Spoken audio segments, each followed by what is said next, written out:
حقوق والدین کی اہمیت کا اندازہ قرآن مجید کے ان لفظوں سے لگایا جا سکتا ہے کہ اللہ تعالیٰ نے اپنی عبادت کے فوراً بعد متصل جس بات کا تقاضا کیا وہ والدین کے ساتھ حسن سلوک ہے۔ اس پر علماء نے باقاعدہ گفتگو کی ہے اور کہا کہ انسان کے وجود کے دو سبب ہیں، ایک سبب حقیقی اور ایک سبب ظاہری۔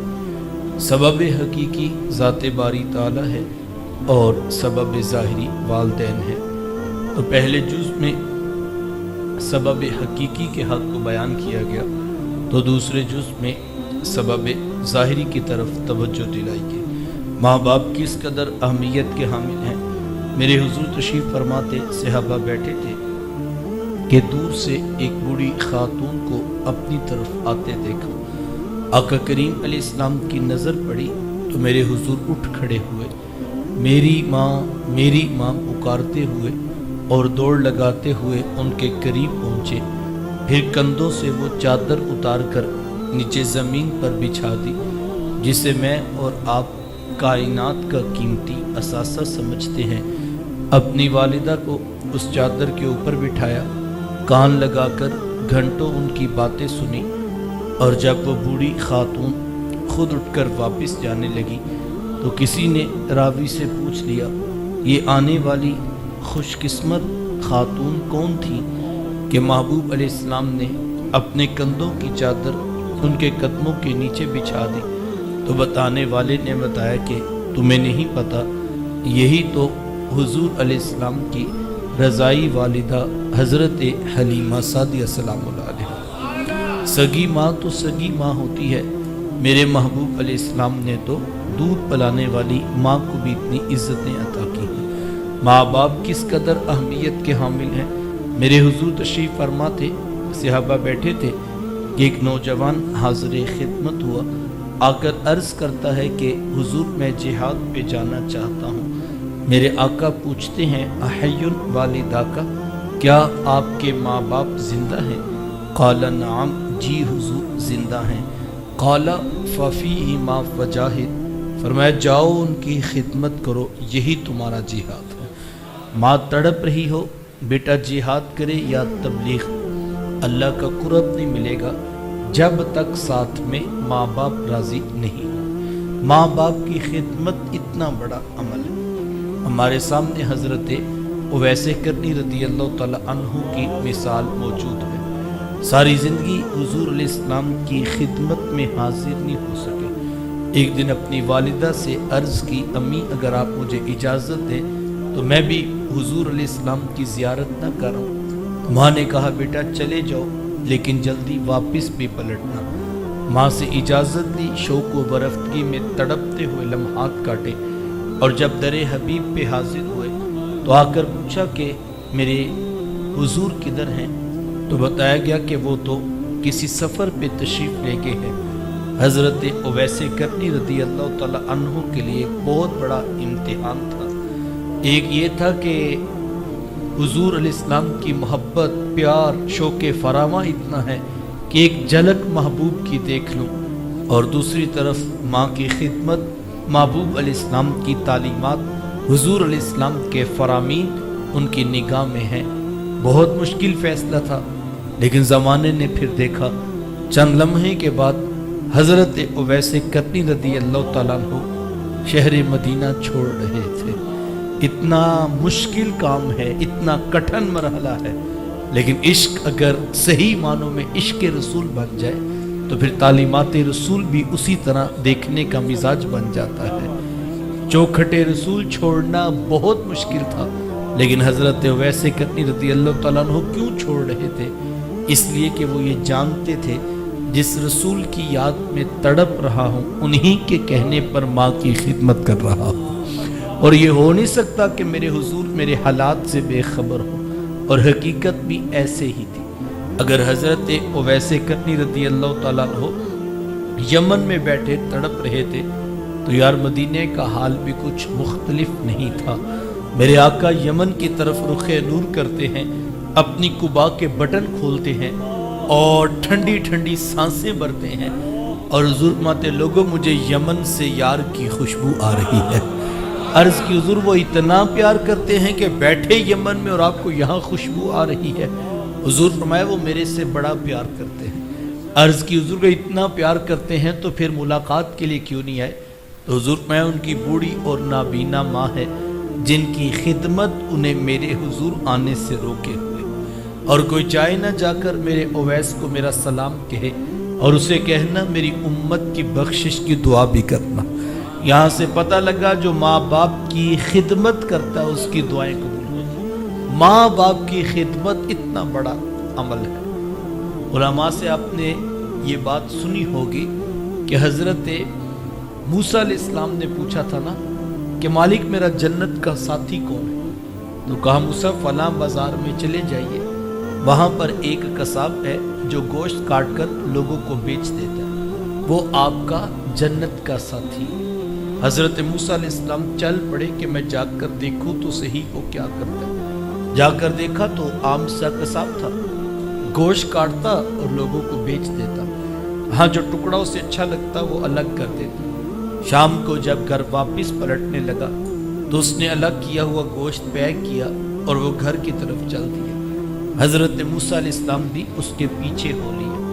وہ گھر پہنچا تو جا کر شوربے میں کھانے کو تیار کیا، اور جب کھانا پک گیا روٹی کے ٹکڑے توڑ توڑ کر بگو کر نرم کرتا اور پھر محبت سے لقمہ بنا کر اپنی بوڑھی ماں کے منہ میں رکھتا۔ حضرت موسیٰ علیہ السلام اس کا یہ عمل دیکھتے رہے۔ پھر اس نے ٹانگیں دبائی، خدمت کی۔ جب اٹھ کر جانے لگا تو اس کی بوڑھی ماں نے آسمان کی طرف دیکھا اور اس کے بوڑھے لب ہلے۔ بڑھاپے کی وجہ سے آواز زیادہ نہ پیدا ہو سکی تو حضرت موسیٰ علیہ السلام نے پوچھ لیا کہ تیری ماں کیا کہہ رہی ہے؟ تو اس نے کہا حضرت میری ماں بڑی سادہ ہے، جب شام رات آ کر یوں اس کی خدمت کرتا ہوں تو یہ روزانہ آسمان کی طرف رخ کر کے کہتی ہے کہ اللہ تجھے جنت میں موسیٰ کا ساتھ عطا کرے، اور میں کہتا ہوں ماں تو بڑی سادہ ہے، کہاں کوہ طور پہ بیٹھ کر ڈائریکٹ رب سے باتیں کرنے والے پیغمبر حضرت موسیٰ علیہ السلام، اور کہاں میرے جیسا عام سا گناہگار آدمی، تو ماں یہ تو کوئی جوڑ ہی نہیں بنتا ہے۔ لیکن حضرت میری ماں بڑی سادہ ہے، یہ روزانہ خوش ہو کے مجھے یہی دعا دیتی ہے اور میں بھی اس کا دل رکھنے کے لیے آمین کہہ دیتا ہوں۔ تو حضرت موسیٰ علیہ السلام مسکرا پڑے، کہا تجھے پھر مبارک ہو، عرش کے رحمان نے تیری بوڑھی ماں کے لب قبول کر دیے ہیں اور تو ہی جنتوں میں موسیٰ علیہ السلام کے ساتھ کھڑا کیا جائے۔ ماں باپ کی خدمت اتنا بڑا عمل ہے۔ علماء نے 3 باتیں لکھی ہیں اور کہا کہ اگر کوئی شخص یہ چاہے کہ کل قیامت کے دن اس کے ماں باپ اس سے راضی ہو کر ملاقات کریں تو اسے زندگی میں 3 کام ضرور کرنے چاہیے۔ میں اور آپ آج کی اس نشست سے یہ 3 باتیں بطور سبق اپنی زندگی میں شامل کریں اور پھر ساری زندگی ان 3 باتوں کا خیال رہے۔ سب سے پہلی بات، کثرت کے ساتھ ماں باپ کے لیے بخشش و مغفرت کی دعا کی جائے۔ ماں باپ زندہ ہوں تب بھی، ماں باپ وفات پا جائیں تب بھی۔ ایک روایت میں ہے کہ جو شخص روزانہ اپنے ماں باپ کی بخشش کی دعا کرتا ہے، میرے حضور فرماتے اس کے رزق میں کبھی بے برکتی نہیں آتی، اللہ تعالیٰ اس کو رزق کی فراوانی عطا کرتا ہے۔ اب دعائے بخشش کا انداز کوئی بھی ہو سکتا ہے۔ آپ کل کا ختم دلوائیں، چہلم کی تقریب رکھیں یا سالانہ برسی کے عنوان پر لوگوں کو جمع کریں اور پھر اپنے ماں باپ کے لیے بخشش کی دعا کروائیں تو یقیناً یہ باعث برکت عمل ہے۔ لیکن میں یہ کہتا ہوں اس مصروف ترین دور کے اندر کس کے پاس اتنا وقت ہوگا کہ وہ روزانہ سینکڑوں لوگوں کو جمع کرے اور پھر اپنے ماں باپ کے لیے بخشش کی دعا کرے؟ تو یقیناً یہ بڑا مشکل کام ہے، باعث برکت ہے، اس کا انکار نہیں، لیکن روزانہ تو آپ اس طرح لوگوں کو جمع نہیں کر سکتے، اور دعا تو روزانہ کرنی چاہیے۔ اور بعض اوقات انسان کی مصروفیات اتنی بڑھ جاتی ہے کہ کسی کو کیا بلانا، وہ خود بھی دعا کرنا بھول جاتا ہے، تو پھر کیا کیا جائے؟ علماء نے بڑی خوبصورت بات لکھی، کہا کوشش کر کے، محنت کر کے آپ 5 وقت کے نمازی بن جائیے۔ یہ اتنا خوبصورت عمل ہے، اتنا خوبصورت عمل ہے کہ بیٹے کی کوئی نماز پوری نہیں ہوتی جب تک یہ دعا نہیں کر لیتا ربنا اغفر لی ولی والدیہ، کہ مالک مجھے بھی بخش دے، میرے ماں باپ کو بھی بخش دے۔ یہ بہترین وظیفہ، ایک تو رب کا حکم ہے، سینکڑوں مرتبہ پڑھنے کی تاکید ہے، نہ پڑھنے پر سخت عذاب کی وعید ہے، اور دوسرا محبوب علیہ السلام کی بھی آنکھوں کی ٹھنڈک ہے، اور تیسرا بیٹے کی نماز ہی پوری نہیں ہوتی جب تک ماں باپ کے لیے بخشش کی دعا نہیں کر لیتا۔ نماز نماز نماز، آخری وصیت امت کے نام یہی تھی کہ لوگوں نماز نہ چھوڑنا، لوگوں نماز نہ چھوڑنا، لوگوں نماز نہ چھوڑنا۔ آج ہم دیکھیں ہم کہاں پہ کھڑے، 95% لوگ ہیں جو شاید عملاً نماز کا بائیکاٹ کر چکے، ہماری مسجدیں ویران ہیں اور ہمارے گھر قبرستان بنے ہوئے۔ کاش ہم سنجیدگی کے ساتھ اس کے اوپر غور کرنے کا مزاج ہی پیدا کر لیں۔ ہمیں تو تعلیم یہ تھی بچے 7 سال کی عمر کے ہو جائے انگلی پکڑ کر ان کو مصلی پہ کھڑا، 10 سال کی عمر کو ہو جائے نماز نہیں پڑھتے ان کو مار کر نماز پڑھائی جائے۔ لیکن آج کس قدر غفلت ہے جو ہم اپنی آنکھوں سے دیکھ رہے ہیں۔ یقین جانیے بڑے خوش قسمت ہیں وہ ماں باپ جن کی ساری اولادیں 5 وقت کی نماز پڑھتی ہیں۔ میں کہتا ہوں یار ان کی قبروں میں تو اصالے ثواب کے رش نہیں لگے ہوں گے۔ کبھی فرشتے کہیں گے ابھی تیرے بیٹے نے ظہر کا مصلی بچھایا تھا، یہ اس کی برکت پہنچ رہی ہے۔ کبھی کہا جائے گا ابھی بیٹی نے مغرب کا مصلی بچھایا تھا، اور کبھی شاید یہ بھی کہا جائے آج کرم دو بالا اس لیے ہے کہ بیٹا صبح تہجد میں بھی اٹھا تھا، سونے محمد پہ درود بھی پڑھ رہا تھا۔ تو یہ کرنے کا کام ہے، اس پر ہمیں محنت کرنا چاہیے، کوشش کر کے انگلی پکڑ کر مصلی پہ کھڑا کیا۔ صرف اتنی بات کہہ دینا کہ جی ہمارا کام تو کہنا ہے، اب بچے نماز نہیں پڑھتے تو اب ہم کیا کریں۔ وہ کسی سے کہے نا، وہ کہتے جی ہمارا کام تو کہنا ہی ہوتا ہے، اب بچے نماز نہیں پڑھتے تو اب ہم کیا کریں۔ معقول بات ہے، ویلڈ بات ہے، میں اس کا انکار نہیں کرتا، واقعی ہمارا کام تو کہنا ہی تھا، اب بچے نماز نہیں پڑھتے تو کیا کیا جائے۔ لیکن میرا سادہ سا سوال ہے، ایک دن بچہ اسکول نہیں گیا، اسکول والوں نے فون کیا اور کہا کہ آج آپ کا بچہ پڑھنے کے لیے نہیں آیا، تو اس وقت تو نہیں ہم نے کہا کہ ہمارا کام تو کہنا ہی تھا، اب اگر بچہ نہیں آتا تو اب ہم کیا کریں۔ ایک دن بچہ کالج نہیں گیا، کالج والوں نے کہا ہم رول نمبر سلپ نہیں دیں گے اگر آپ کا بچہ حاضری پوری نہیں کرتا، تو ہم نے یہ تو نہیں کہا ٹھیک ہے نہ دینا کوئی بات نہیں، ہمارا کام تو کہنا ہی تھا، اب نہیں جاتا کالج تو اب ہم کیا کریں۔ ایک دن بچہ فیکٹری نہیں گیا، فیکٹری والوں نے فون کیا اور کہا ہم ایک دن کی تنخواہ کاٹیں گے، آپ کو بچہ آج کام پر نہیں آیا، تو اس وقت تو نہیں ہم نے سخاوت کرتے ہوئے کہا کوئی بات نہیں کاٹ لیں، ہمارا کام تو کہنا ہی ہے نا، ہم تو کہتے ہیں ہم نہیں جاتا فیکٹری میں، اب ہم کیا کریں۔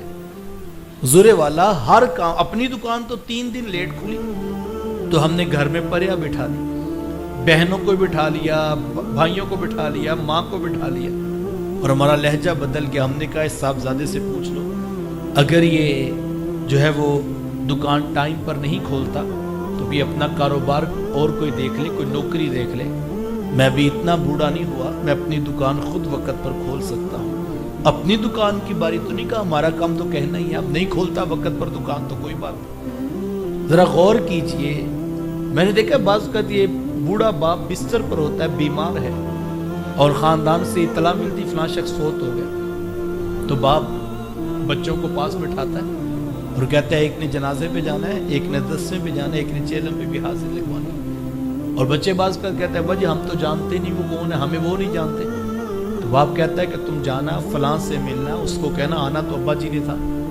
لیکن جو ہے وہ بیماری کی وجہ سے نہیں آ سکے، تو میں ان کا بیٹا ہوں، میری حاضری قبول کیجیے۔ بڑی اچھی بات ہے، میں بھی انکار نہیں کرتا، میرے حضور کی یہی تعلیمات ہیں، تم دکھوں میں بھی شریک ہو جاؤ، تم خوشیوں میں بھی شامل ہو جاؤ۔ لیکن میں ایک سادہ سا سوال کرتا ہوں یار، اسکول، کالج، یونیورسٹی، فیکٹری، مکان، گھر، ملازمت، کل، چہلم، عقیقہ، ولیمہ، شادی، بیاہ، ہر جگہ پہنچنے کی ہمیں فکر ہے، نہیں فکر رہی تو ایک مالک کی دہلیز پہ پہنچنے کی فکر نہیں رہی۔ ایک سجدہ جسے تو گراں سمجھتا ہے، 1000 سجدے سے بندے کو دیتا ہے نجات۔ ایک مالک کی دہلیز پہ جھکنا سیکھیے، آج اپنی اولادوں کو اپنی آنکھوں سے مصلی پہ کھڑا کر دیجئے اور آپ مطمئن ہو جائیے یہ کل آپ کے لیے توشہ آخرت ہوگا۔ نماز نماز نماز۔ دوسری چیز علماء نے لکھی، ماں باپ فوت ہو جائیں تو ان کے رشتہ داروں سے اچھا سلوک کیا جائے۔ ماں فوت ہو گئی ہے تو ماموں خالہ کے ساتھ، باپ فوت ہو گیا ہے تو چچا تایا پھوپھو کے ساتھ اس نے سلوک کیا جائے۔ اس سے بھی ماں باپ کی روح خوش ہوتی ہے۔ وہ کسی شاگرد نے پوچھا تھا کہ استاد جی ماں باپ فوت ہو جائیں تو پھر کیا کریں؟ کہا بیٹا ماں باپ فوت ہو جائیں تو ان کی نشانیوں سے پیار کیا جائے۔ کہا جی ماں باپ کی بھی نشانیاں ہوتی ہیں؟ کہا ہاں بیٹا یہ جو بہن بھائی ہوتے ہیں نا یہ ماں باپ کی نشانیاں ہوتی ہیں۔ ماں فوت ہو گئی ہے، بہنوں کے سروں پہ شفقت کے ہاتھ رکھو۔ باپ فوت ہو گیا ہے، بھائیوں کو سینے سے لگا کے رکھو۔ اس سے بھی ماں باپ کی روح خوش ہوتی ہے۔ تو رشتہ داریاں جوڑنا ویسے بھی تعلیمات شریعت ہیں۔ آقا کریم علیہ السلام نے فرمایا وہ شخص جنت میں داخل نہیں ہوگا۔ صحابہ نے پوچھا حضور کون جنت میں داخل نہیں ہوگا؟ فرمایا قاطع الرحم، رشتوں کو توڑنے والا جنت میں داخل نہیں ہوگا۔ اور ایک روایت میں جنت میں جانا تو بڑے دور کی بات، فرمایا کہ وہ شخص جنت کی خوشبو بھی نہیں پا سکتا، جبکہ ابھی جنتی جنت سے 500 سال کی مسافت پہ ہوں گے کہ جنت کی خوشبو آنا شروع ہو جائے گی۔ لیکن جو رشتوں کو توڑنے والا ہے وہ جنت کی خوشبو بھی نہیں پا سکتا۔ تو مجھے اور آپ کو سلو کر لینے کا مزاج پیدا کرنا ہے، معاف کر دینے کی عادت کو اختیار کیجیے۔ دیکھیں اس دنیا سے کوئی کچھ نہیں لے کر گیا، ہم خالی ہاتھ آئے تھے اور ہم نے خالی ہاتھ ہی واپس پلٹنا۔ تو جب جانا ہی خالی ہاتھ ہے پھر ٹگوں کی خاطر، 4 انچ زمین کی خاطر ہم جو ہے رشتوں کا تقدس کیوں پامال کر دیں؟ خدا را رشتہ داریاں جوڑنے کی کوشش کیجیے، سلو کر لینے کا حوصلہ پیدا کیجیے، معاف کر دینے کی عادت کو اختیار کیجیے۔ تیسری بات، اور وقت سمٹ گیا، ماں باپ فوت ہو جائیں جو نیکی دنیا میں وہ کرتے تھے اس کا تسلسل نہیں ٹوٹنا چاہیے۔ کسی غریب کی مدد کرتے تھے، کسی یتیم کی فیس دیتے تھے، کسی بیوہ کے گھر میں راشن، کسی مسجد مدرسہ یا ہاسپٹل کو فنڈ پہنچاتے تھے، تو یہ نہیں کہ اگلے دن وہ آئیں تو آپ کے متوجہ سب کرتے تھے اب کل سے تم نہ آنا، ایسے نہیں ہونا چاہیے۔ نسل در نسل یہ نیکی چلتی رہنی چاہیے۔ یقین جانیے نیکی میں بڑی طاقت ہے، ایک نیکی 7 نسلوں کو بھی پار لگا سکتی ہے۔ نیکی میں اتنی طاقت۔ آقا کریم علیہ السلام نے فرمایا اگر تم راہ خدا میں ایک خشک کھجور صدقہ کر سکو، تمہارے پاس تازہ کھجور نہیں ہے، ایک کھجور ہے اور وہ بھی خشک ہو چکی ہے، فرمایا اگر اتنا بھی صدقہ تم کر دو اس کی رحمتوں سے بعید نہیں، اس ایک کھجور کا صدقہ وہ تمہیں بھڑکتی ہوئی جہنم کی آگ سے آزاد کر دے گا۔ ایک کھجور بھی قبول ہو۔ دیکھو نیکی کو کبھی چھوٹا نہ سمجھو۔ بعض اوقات ہوتا ہے بندہ سمجھتے نہیں، پرواہ نہیں کرتا۔ نیکی کو حقیر نہ سمجھا جائے، جو شے اس کے نام کے ساتھ جڑ جاتی ہے پھر چھوٹی نہیں رہتی۔ تو نیکی کرنے کا مزاج پیدا کیا۔ اور یہ بات بھی میں کہہ دوں، جب بھی نیکی کیجئے محض اللہ کی رضا کے لیے۔ ہمارے یہاں بعض اوقات ہوتا ہے انسان نیکی تو کر رہا ہوتا ہے لیکن اس کے عوض میں کچھ نہ کچھ حاصل کرنا چاہتا ہے۔ کوئی شخص اپنے بھتیجے کی فیس دے رہا ہے، بانجوں کی مدد کر رہا ہے، تو وہ یہ کہتا ہے چلو میں کب کہتا ہوں کہ یہ پیسے واپس کرے، لیکن کم از کم عزت کے ساتھ سلام کا جواب تو دینا چاہیے۔ اچھی بات ہے، واقعی چھوٹوں کو بڑوں کا ادب کرنا۔ بندہ کہتا ہے جی دیکھو یہ تو ویسے بھی تعلیمات شریعت ہے، واقعی چھوٹوں کو بڑوں کا احترام کرنا چاہیے، لیکن یہ ان کے لیے حکم ہے، آپ اپنی نیکی نہ کہیں ضائع کر بیٹھے۔ ہمیں یہی ہے کہ ہم نے محض اللہ کے لیے کی، کوئی شکریہ ادا کرے تب بھی ٹھیک، کوئی نہ کرے تب بھی ٹھیک، کیونکہ ہم نے تو رب کے لیے کی ہے نا۔ اور جب ادھر آپ کی نظر لگی ہے پھر آپ بے پرواہ ہو جائیں، آپ کو ٹینشن نہیں، آپ بے نیاز ہیں۔ لوگ شکریہ ادا کریں پھر بھی خیر، نہ کریں پھر بھی کوئی پریشانی نہیں۔ بعض اوقات ایسا ہوتا ہے بندہ لوگوں سے اس کی جو ہے وہ ستائش چاہتا ہے، کم از کم اتنا تو بنتا ہے، نہیں صاحب، جبکہ اس کے نام کی ہے، اور نیکی چھوٹی ہو یا بڑی، بلکہ غریب صحابہ پر قربان جاؤ، انہوں نے تو مسئلہ ہی حل کروا لیا۔ عرض کی حضور ہم تو غریب ہیں، امیر صحابہ اتنا مال خرچ کرتے ہیں، اتنی نیکیاں کما لیتے ہیں، ہمارے پاس تو اتنے درہم اتنے دینار نہیں ہیں۔ تو حضور میں تم اتنے غریب تو نہیں ہو کہ تمہارے لبوں پہ مسکراہٹ بھی نہیں آ سکتی ہے۔ فرمایا اپنے مومن بھائی کو مسکرا کے دیکھ لیا کرو، اللہ کے ہاں یہ بھی صدقہ لکھا جاتا ہے۔ اللہ اکبر، اتنا خوبصورت دین ہے کہ اگر تم مسکرا کے دیکھ لو کسی کو تو یہ بھی اللہ کے ہاں صدقہ لکھا جاتا ہے۔ گزرتے ہوئے کوئی کانٹے دار شاخ ہے، تم ہٹا دو، اللہ کیا یہ بھی صدقہ ہے۔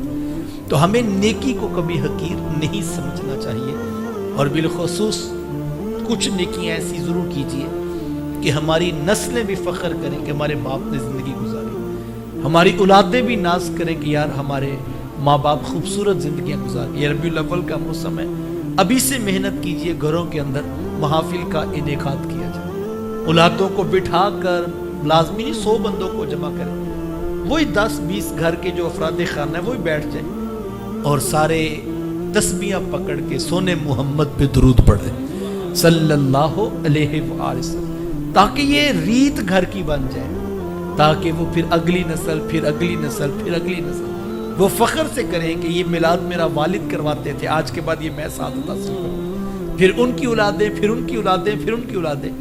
تو حدیث کا مفہوم سن لیجئے، فرمایا جس شخص نے نیکی کی بنیاد رکھی اور اس کے دیکھا دیکھی اور لوگ بھی نیکی کرنے لگے، فرمایا اللہ سب کو اجر عطا کرے گا، اور سب جتنا اجر اس پہلے کو بھی عطا کرے گا، کیونکہ اس نے نیکی کی بنیاد رکھی ہے۔